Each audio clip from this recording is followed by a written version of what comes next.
ओम शांति। 19 जून 2021 की मुरली है।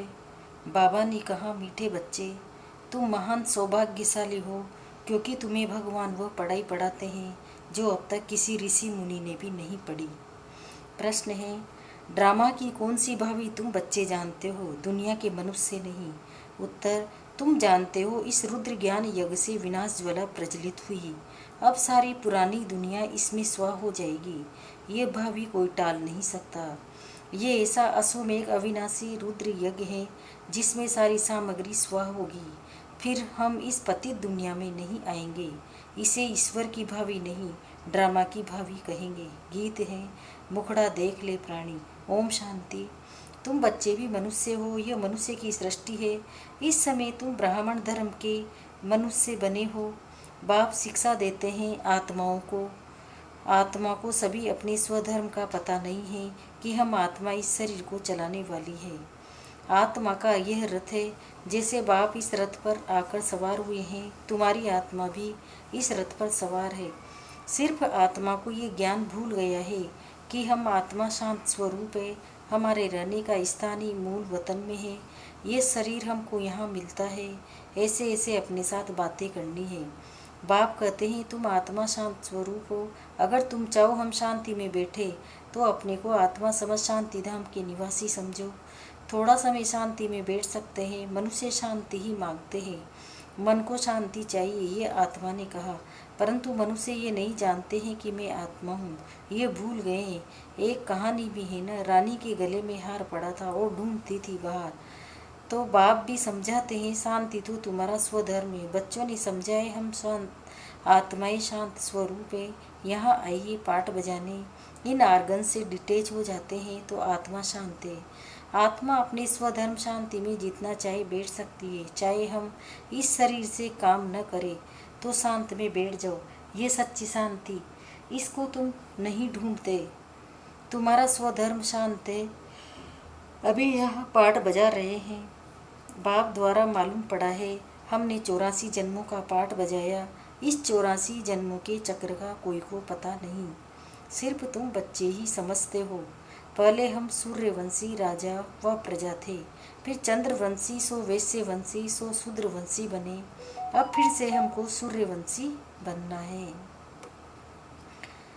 तुम बच्चे सृष्टि के आदि मध्य अंत को जान गए हो। तुम कितने सौभाग्यशाली हो। बाप तो यथार्थ बाप समझाते हैं।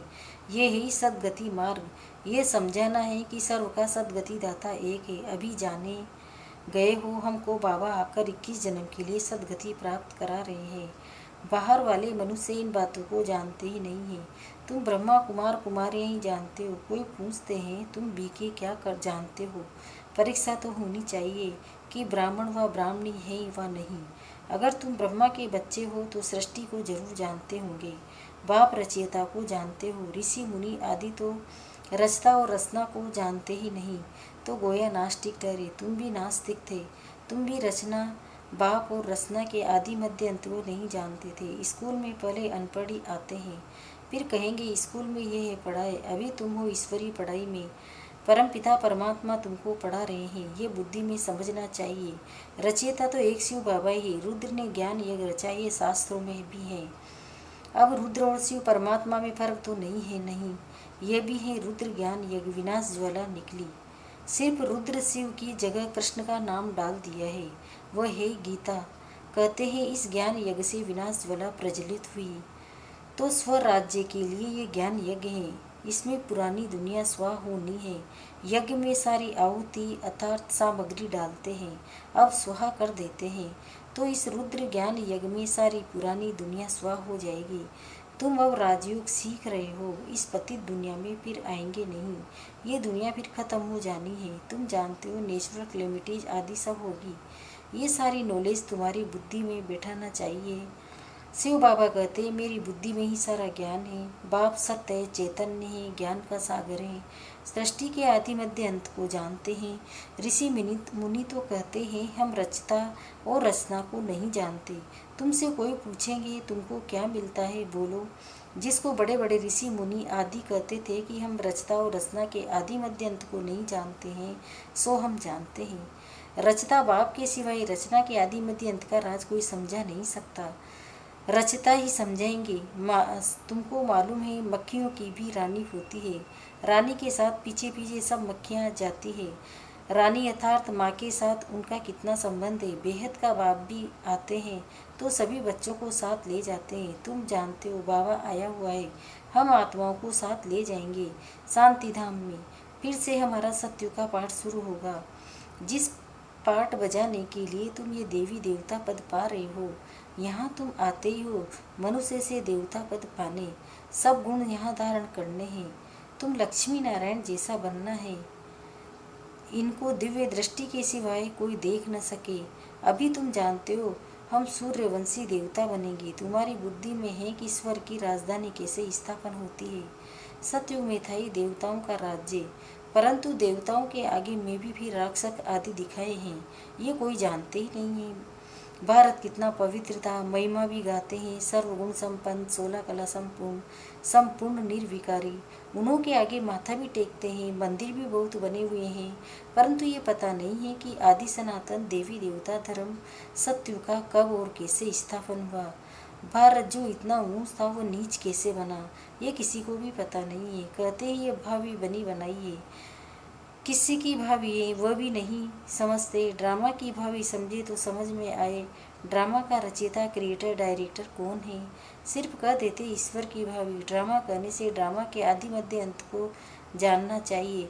सिर्फ किताब पढ़ने से ड्रामा का पता नहीं पड़ सकता, जब तक जाकर कोई ड्रामा देखे नहीं। जैसे अखबार में भी पढ़ा था, एक कृष्ण चरित्र का ड्रामा बना हुआ है, परंतु देखने बिगर कोई समझ नहीं तोड़ ही सकता है।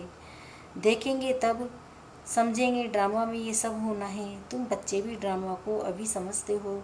मनुष्य कहते हैं वर्ड की हिस्ट्री ज्योग्राफी का ये चक्र फिरता रहता है, परंतु कैसे फिरता है ये किसी को पता ही नहीं है। नाम भी लिखे हुए हैं, सतयुग, त्रेता, द्वापर, कलयुग, फिर संगम युग, परंतु मनुष्य ने समझ लिया है कि युगे युगे आते हैं।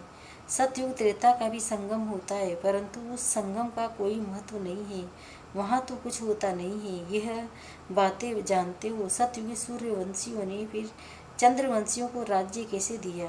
ऐसे नहीं कि चंद्रवंशियों ने सूर्यवंशी पर जीत पाई, नहीं। जो चंद्रवंशी का राजा होता है तो सूर्यवंशी राजा रानी उनको राज्य भाग्य का तिलक तख्त पर बिठाते हैं। राजा राम, रानी सीता का टाइटल मिलता है। किसने दिया? कहेंगे सूर्यवंशियों ने ट्रांसफ़र किया। अब तुम राज्य करो। जो सीन तुम बच्चों ने साक्षात्कार में देखी है, बाकी कोई लड़ाई आदि नहीं लगती है। जैसे किसी को राजाई दी जाती है वैसे देते हैं। उन्हों के पैर आदि धोकर उनको राज्य तिलक देते हैं। यहाँ कोई गुरु गोसाई तो होते नहीं हैं। अब तुम बच्चों की बुद्धि में है हम देवी स्वभाव वाले बनते हैं। सूर्यवंशी चंद्रवंशी राज्य में हम कितने सुखी होंगे। बाबा हमको दुख से निकाल सुख में ले जाते हैं और कोई सुखी बना न सके।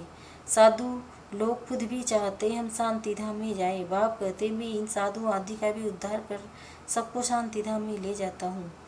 सन्यासी तो आते ही द्वापर में, स्वर्ग में हम देवता ही रहते हैं। वहाँ भी सेक्शन अलग अलग है, सूर्यवंशियों का अलग, चंद्रवंशियों का अलग, फिर बाद में इस्लामी, बौद्धी, सन्यासी आदि जो भी आते हैं सबका सेक्शन अलग अलग बना हुआ है।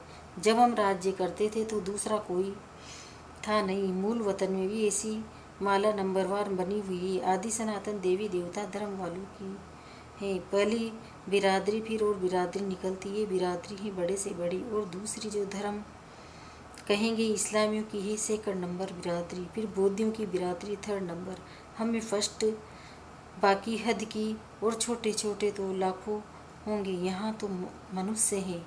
4 बिरादरियाँ। पहले हम जाते हैं, फिर इस्लामी, बौद्धि, क्रिश्चियन आदि आते हैं। अभी हम नीचे गिरे गए हैं। हम कोई 84 जन्म ले पाठ बजाना पड़ता है। जो अभी लास्ट में हैं वही फिर फर्स्ट में होंगे। देवी देवताएं अब पतित होने के कारण अपने को देवी देवता कहला नहीं सकते। देवताओं को तो पूजते, इससे सिद्ध हैं उन्हों के बिरादरी के हैं। सिख लोग गुरु नानक को मानते हैं, उनकी बिरादरी के हैं। सतयुग में पहला नंबर हमारी बिरादरी है। उससे ऊंच बिरादरी कोई होती नहीं है। हम ऊंचते ऊंच बिरादरी वाले हैं। हम सबसे जास्ती सुख भोगते हैं, फिर वही कंगाल बनते हैं। सबसे जास्ती दुखी वह हैं, कर्जा भी वह यह लेते रहते हैं। कितने साहूकार थे, अभी कितने गरीब हैं, सब कुछ गंवा बैठे हैं। यह है इस दुख धाम। अब बाप फिर तुमको सुख धाम का मालिक बनाते हैं, बाकी सब चले जाएंगे शांति धाम। आधा कल्प तुम सुख भोगते हो, बाकी सब शांति में रहते हैं। चाहते भी हैं हम मुक्ति में जाएं, सुख को काग विष्ठा समान समझते हैं। उनको सुख धाम का अनुभव ही नहीं है, तुमको अनुभव है। महिमा भी गाते हैं, परंतु पतित होने के कारण भूल जाते हैं। अब बाप याद दिलाते हैं कि हे भारतवासी, तुम देवी देवता धर्म के हो। द्वापर से नाम बदली कर दिया है, देवता धर्म वाले ही पतित बन गए हैं। गाते भी रहते हैं पतित पावन आओ। बाप ने बताया है तुम कितने जन्म पावन दुनिया में थे, कितने जन्म पतित दुनिया में हैं। अब फिर पावन दुनिया में जाना है।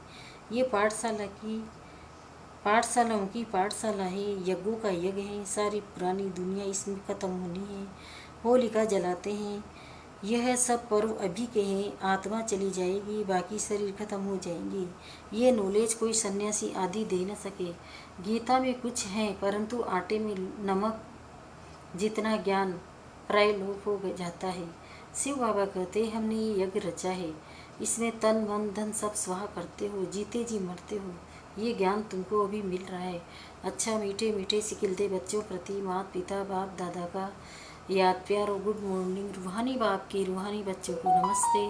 हम रूहानी बच्चों की भी रूहानी माता पिता बाप दादा को याद प्यार गुड मॉर्निंग, नमस्ते नमस्ते नमस्ते। शुक्रिया बाबा शुक्रिया, आपका पद्मा पदम शुक्रिया। धारणा के लिए मुख्य सार हैं। पहला है निरंतर बाप की याद में रहना है। सुख धाम में जाने के लिए अपना देवी स्वभाव बनाना है। ड्रामा के आदि मध्य अंत के राज को बुद्धि में रख हर्षित रहना है। सबको यही राज समझाना है। दूसरा स्वराज्य लेने के लिए इस बेहद यज्ञ में जीते जी अपना तन मन धन स्वाह करना है। सब कुछ नई दुनिया के लिए ट्रांसफर कर देना है। वरदान सर्व आत्माओं पर स्नेह का राज्य करने वाले विश्व राज्य अधिकारी भव। जो बच्चे वर्तमान समय सर्व आत्माओं के दिल पर स्नेह का राज्य करते हैं, वही भविष्य में विश्व के राज्य का अधिकार प्राप्त करते हैं। अभी किसी पर ऑर्डर नहीं चलाना है, अभी से विश्व महाराजन नहीं बनना है, अभी विश्व सेवाधारी बनना है। इसने देना है, देखना है कि अपने भविष्य के खाते में इसने कितना जमा किया है। विश्व महाराजन बनने के लिए सिर्फ ज्ञानदाता नहीं बनना है, इसके लिए सबको इसने यथार्थ सहयोग दो। स्लोगन जब थकावट फील हो तो खुशी में डांस करो, इससे मूड चेंज हो जाएगी। ओम शांति। ओम